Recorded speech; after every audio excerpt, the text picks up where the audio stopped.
Queridos hermanos, os invito a abrir vuestras Biblias en el libro de Jueces y el capítulo 2 y los versos 6 al 19. Jueces, capítulo 2, versos 6 al 19. Pido también, aunque creo que no será necesario, pero por si acaso, que prestéis especial atención a esta lectura, porque no se hace simplemente por hacer, sino que esta lectura es una de las claves para el entendimiento del libro, y muchas de las cosas que yo voy a decir no tendré que decirlas con mucha abundancia si habéis prestado bien o buena atención a esta porción de Jueces, capítulo 2, comenzando en el versículo 6 al 19.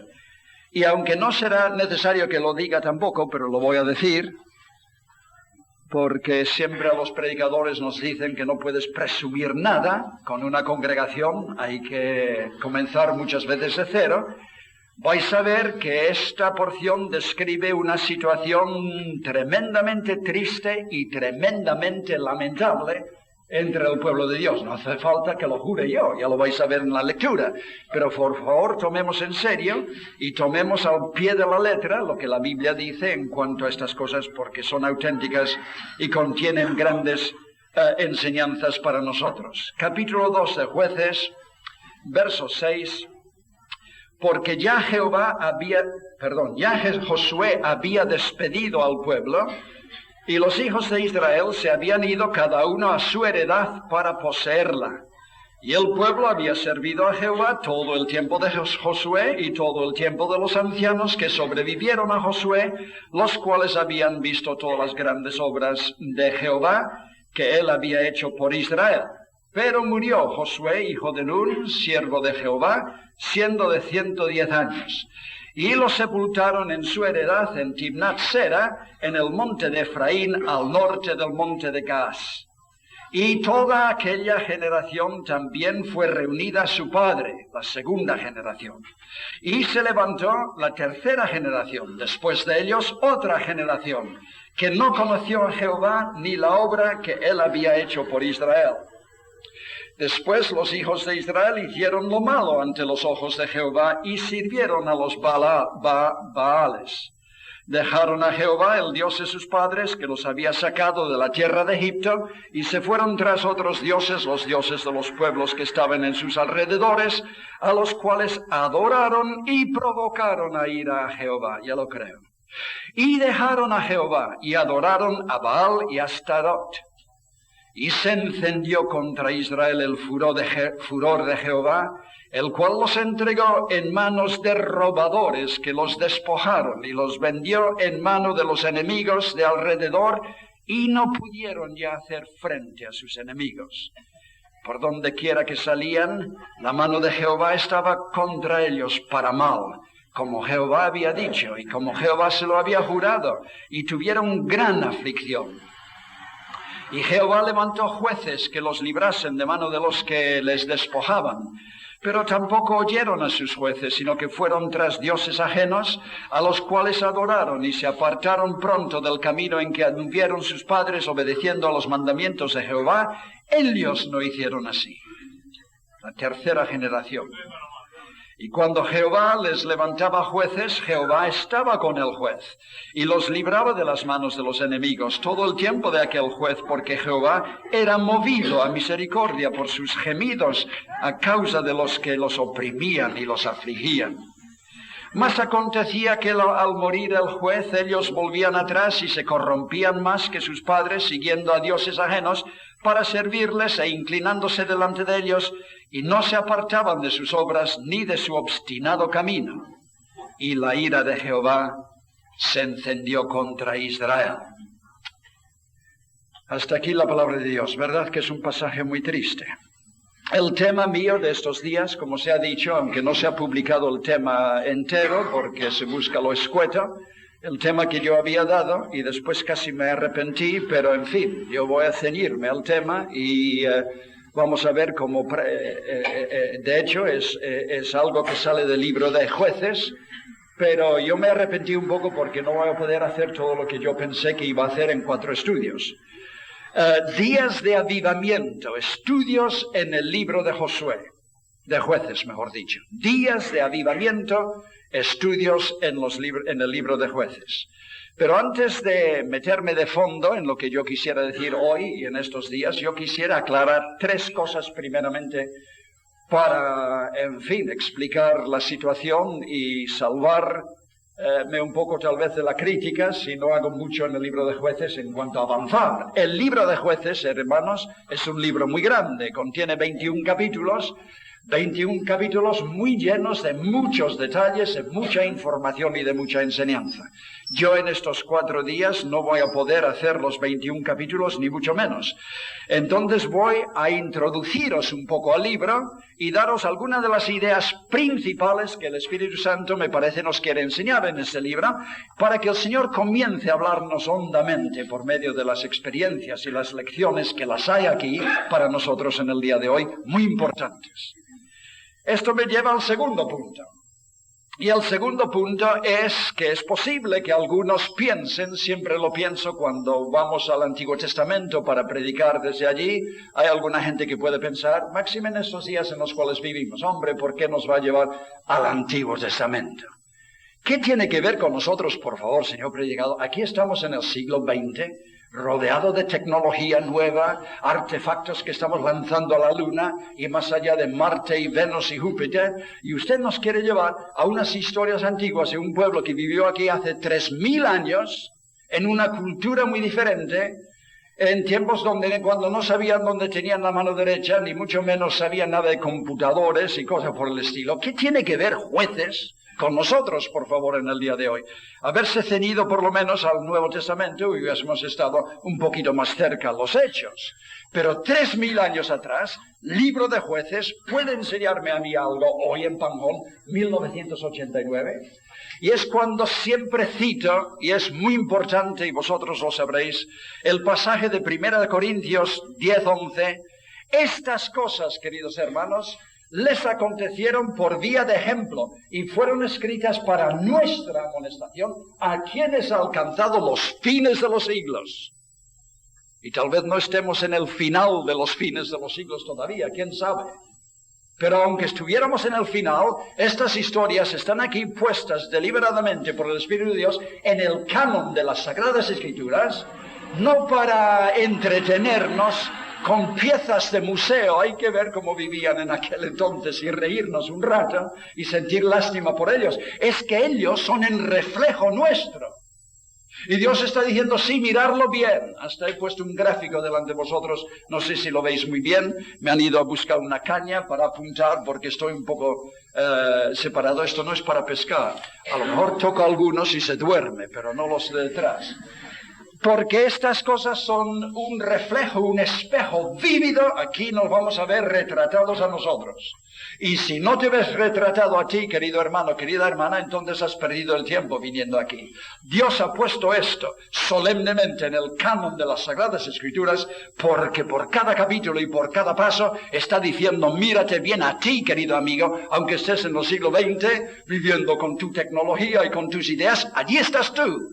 Y a lo largo de estos estudios, por favor, que nadie piense que estamos aquí aprendiendo teología a distancia y salvándonos la ropa nosotros mismos. Tenemos que meternos aquí nosotros. Y en todo lo que yo estoy diciendo y en todo lo que vamos descubriendo, y va a ser simplemente una introducción, ver que Dios está hablándonos a nosotros. Tenemos que hacer la comparación. Queridos hermanos, se trata de la historia de hombres y mujeres auténticos que vivieron en este mundo auténtico en el cual vivimos. No vaya a pensar nadie que el Antiguo Testamento nos introduce a un mundo un poco fantástico, un poco irreal, de mitología y de leyendas. Este país todavía existe, allí lo podéis coger un avión a verlo. La gente que vivió en aquel entonces ya no está allí, hay otras personas. Las escenas ocurrieron allí con hombres y mujeres auténticos, reales, que vivieron aquí como tú y yo.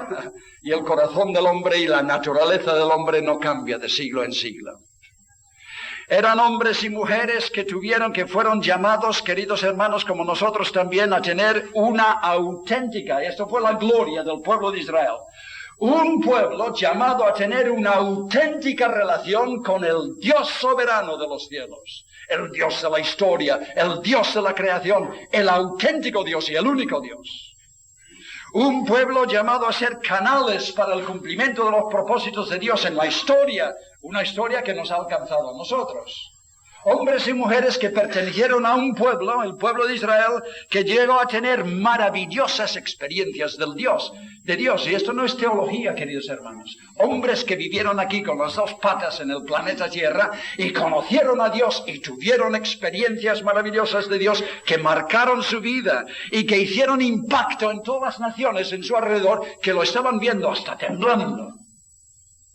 Hombres y mujeres también que pertenecieron a una nación que a pesar de todo eso tuvieron unos tremendos fallos y quedaron terriblemente derrotados algunas veces, con consecuencias terriblemente malas para sus vidas. Y vivieron algunas veces, teniendo una vocación tan alta y tan elevada, vivieron vidas pobres, derrotadas, inútiles, sin pena ni gloria, que no hacían ningún impacto a la gente de alrededor, sino que la gente se reía. ¡Oh, tanto hablar de Egipto y tanto hablar de Dios! Y mira, son peores que nosotros. Eso, encuentras un hueco en eso, querido hermano. Comienzas a encontrar cómo esto ya busca y encuentra eco en nuestros corazones. Porque nosotros también andamos por estos mismos caminos, en el sentido que nosotros también hemos sido llamados por ese mismo Dios que existe aún, que es un Dios de suma gloria y poder, que es un Dios que nos ha llamado a nosotros para reflejar su gloria, para vivir en su comunión y para hacer mella en el mundo en nuestro alrededor. Y tantas veces el pueblo de Dios, tantas veces individuos, tantas veces yo misma y todos, nos encontramos derrotados, como dije antes, sin pena ni gloria, que no hacemos ningún efecto en la gente y somos casi peores que la gente de la calle. Pues esto es el pueblo de Israel en el libro de Jueces. Y por lo tanto veis que hay importantes lecciones aquí. Claro, hay algunas personas que pueden haber pensado, y este es el tercer punto que quería traer como introducción, bueno, muy bien, el título, Días de Avivamiento, estudios en el libro de Jueces, entonces vamos a leer de un pueblo que va de viento en popa, de gloria en gloria, de victoria en victoria, conquistando, manifestando el poder de Dios en sus vidas y siendo objeto de la admiración de todas las naciones en su alrededor. ¿Es esto lo que vamos a ver aquí? Siento deciros que es todo lo contrario, y por eso he leído el texto que os he leído en el capítulo 2, y no hace falta que yo os diga mucho, porque la lectura ha sido suficiente para decírnoslo todo, si habéis seguido.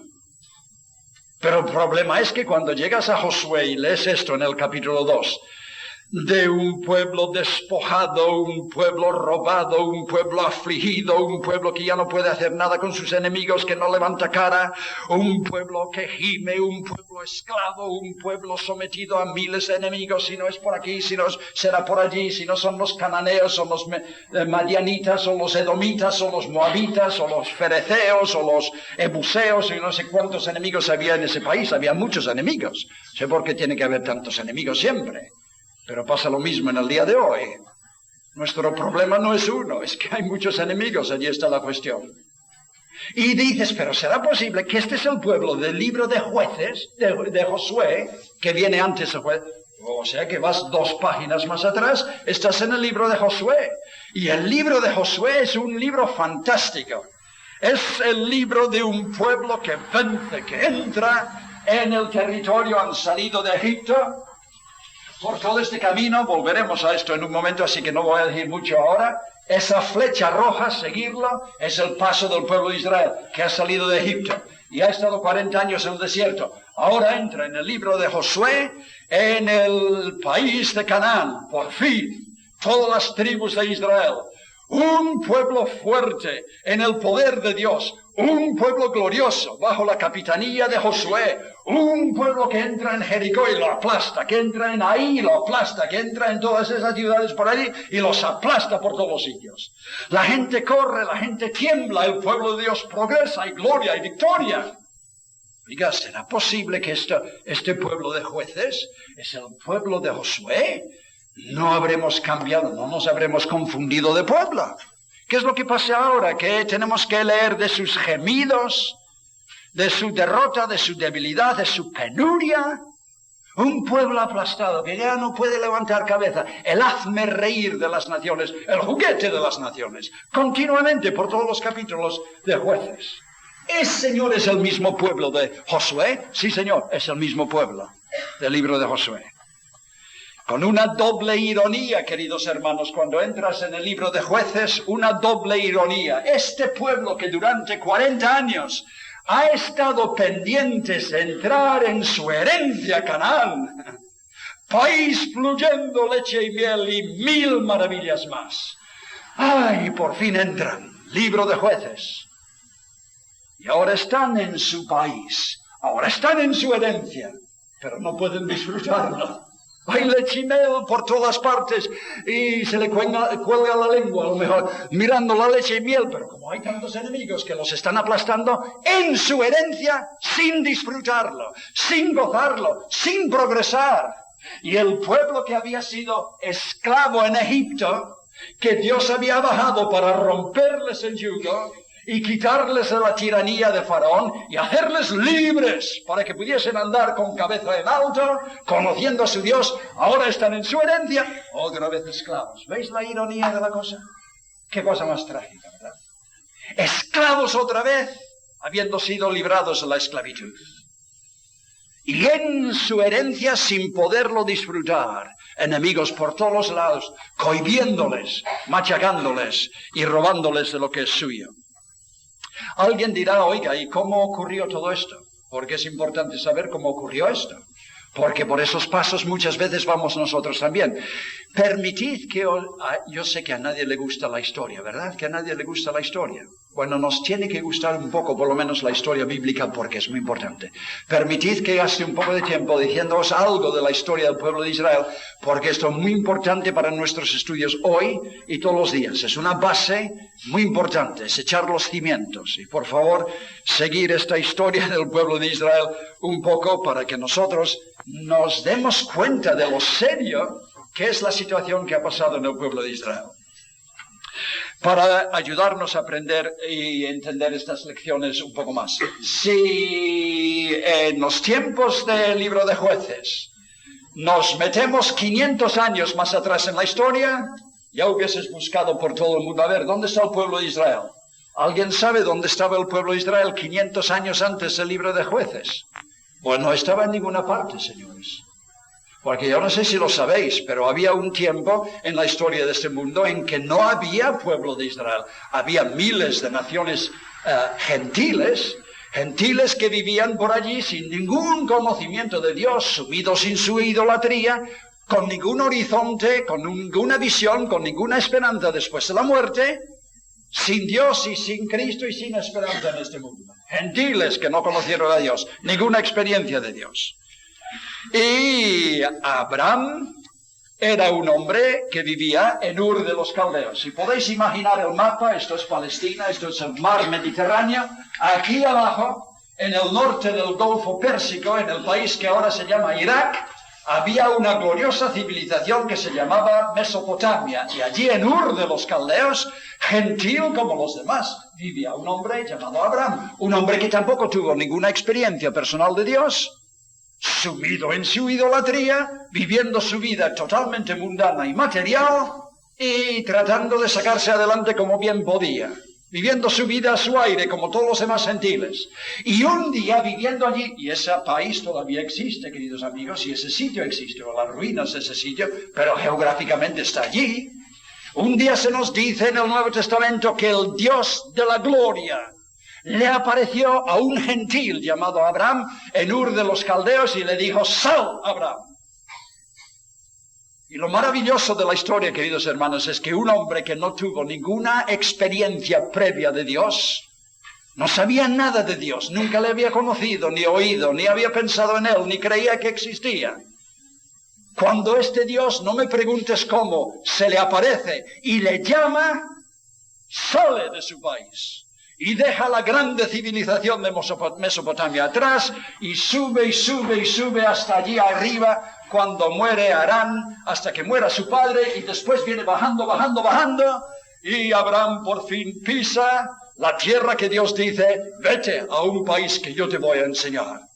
Tendrá que ser un país muy bueno, Señor, si tú me llamas de Mesopotamia, porque esto es una civilización brillante. A ver dónde me vas a llamar. ¿Sabéis la cosa interesante? Bueno, es que estoy yendo un poco de prisa. Llegamos a Génesis 15. Abraham es un peregrino viviendo en una tienda y una noche Dios le saca de la tienda y dice: Abraham, ven aquí afuera un poco, hombre. Y alza la mirada y ves las estrellas. Hay bastantes, ¿verdad? En aquellos tiempos, cuando no había poluciones ni nada, se podía ver estrellas, miles y millones, y bastante cerca parecían. Abraham mira, hombre, para arriba, ¿ves esas estrellas? Un hombre viejo ya, la esposa estéril, no tenían hijos. Su descendencia Abraham va a ser como la descendencia de los cielos, como las estrellas. Y Abraham, esto es lo maravilloso del hombre también, que salió sin ninguna protesta de su país. Abraham, se nos dice en la Biblia, creyó en Dios y se le fue contado por justicia. Yo te voy a dar una grande descendencia, dice Dios a Abraham en Génesis capítulo 15. Y va a ser más grande que esto. Yo no estoy hablando de un solo hijo, ni 2, ni 3, ni 12. Yo estoy hablando de un gran pueblo, de una gran nación un día. Y esa nación va a tener varias experiencias en su historia. Esto está en Génesis 15. Va a llegar a ser una gran nación. Van a bajar a Egipto. Van a estar esclavos en Egipto 400 años. Profecía. Después de 400 años yo voy a oír sus gemidos y bajaré y les voy a sacar del pueblo de Israel, del pueblo de Egipto. Y a ese gran pueblo, que será descendencia tuya, los voy a traer aquí a Canaán a posesionar todo esto. De momento no, hay aquí mucho cananeo, mucho fereceo, mucho jebuseo, muchos otros que están morando por aquí. Tendrás que esperar todavía 400 años, pero después de 400 años, tu pueblo va a entrar a tomar posesión de esta gran herencia, Abraham. Esta es la promesa, y Abraham lo creyó. Pero lo interesante, queridos hermanos, ¿sabéis cuál es? Abraham, que recibió la promesa, Abraham, que es el padre de la nación, Abraham nunca tomó posesión de esta herencia. Eso lo sabíais, ¿verdad? Nunca tuvo ni un palmo de terreno allí en toda esa grande herencia. Solamente el sepulcro que compró para enterrar a su esposa. Abraham mismo nunca tomó posesión de ese país. Y me diréis, bueno, eso es un poco injusto, ¿no? Después de sacarle de Ur de los Caldeos, de Mesopotamia, y él viviendo todavía en tiendas de campaña, lleno de pulgas y de calor y incomodidades, con sus camellos y cosas alrededor, haberle dado un chalet bonito con unas cuantas miles de hectáreas, por lo menos, para pagarle todos sus esfuerzos, aunque su nación después no lo va a tener hasta dentro de 400 años. Abraham no tuvo nunca ningún palmo de la herencia de Canaán. ¿Y por qué? Iba a efectuar unos grandes propósitos de salvación para todo el mundo por medio de alguien que iba a nacer en este país, como nació en este país. Eso lo sabéis, ¿verdad? Estamos hablando del Mesías. Cuán importante ha sido este cacho de terreno a través de la historia, y sigue siendo. Porque el Mesías, cuando venga la segunda vez, va a venir aquí, queridos hermanos, sobre el Monte de los Olivos. Ese país está allí, y aunque vayan allí con 1 millón de excavadores para quitarlo todo y meterlo en el Mediterráneo, no podrán hacerlo, porque ese país, ese cacho de terreno es sagrado, y Dios tiene todavía propósitos que va a cumplir allí. Pero en Hebreos capítulo 11 se nos dice que Abraham tuvo otra visión. Él buscaba realmente una ciudad que tiene cimientos, cuyo constructor y diseñador es Dios. Buscaba una patria celestial, y más allá de Canaán, él vio algo eterno, duradero, celestial. Y él lo vio de lejos y siguió como peregrino, y aquí nunca tuvo nada, ni quiso nada. Para él lo glorioso era, ¿qué era? El cielo, la eternidad, la gran herencia que había allí, en la cual él ya ha entrado, y miles con él. Es una herencia hacia la cual nosotros estamos viajando también, queridos hermanos. La herencia de la cual Pedro nos habla en su primer capítulo de su primera epístola.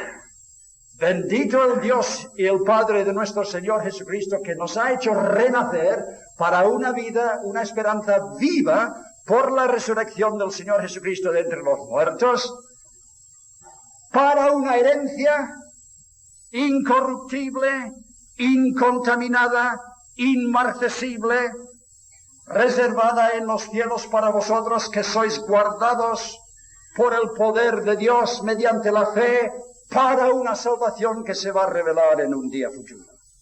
Queridos hermanos, la primera lección del libro de la historia del pueblo de Israel y el libro de Josué, de Jueces mejor dicho, y Josué también, es que este país de Canaán, esta herencia que era herencia para el pueblo de Israel, es un prototipo puesto allí por Dios en la historia pasada para recordarnos que nosotros también estamos de viaje como peregrinos, pero aquí no tenemos hogar permanente, pero hay una herencia grandísima en el cielo, la herencia de la eternidad, la herencia de la patria divina, celestial, la ciudad de Dios, el cielo, y nosotros somos caminantes hacia el cielo. Esta es la primera gran lección del libro de Josué y Jueces y de la historia del pueblo de Israel. Esta herencia, recordar, esto es una lección muy sencilla, ya lo sabíais, pero hay que edificar sobre esta base. Esto es un prototipo, un símbolo del cielo y de la herencia celestial hacia la cual nosotros estamos viajando. Ahora esto enseguida nos lleva, si seguimos el paso de la historia de Israel, de Génesis a Éxodo. La promesa de Dios se cumplió. Abraham tiene un hijo. De ese hijo hay otros hijos. Comienzan a crecer la familia. Llega a ser un clan. Llega a ser un número grande. Bajan, libro de Éxodo, bajan a Egipto por el hambre. Y el libro de Éxodo nos introduce a un momento de la historia del pueblo de Israel cuando han crecido mucho, han fructificado, se han multiplicado y ahora son una gran nación. Y ahora ha muerto el faraón que conoció a José y que los había tratado bien, y cuando entramos en el libro de Éxodo hay un terrible faraón que los comienza a oprimir.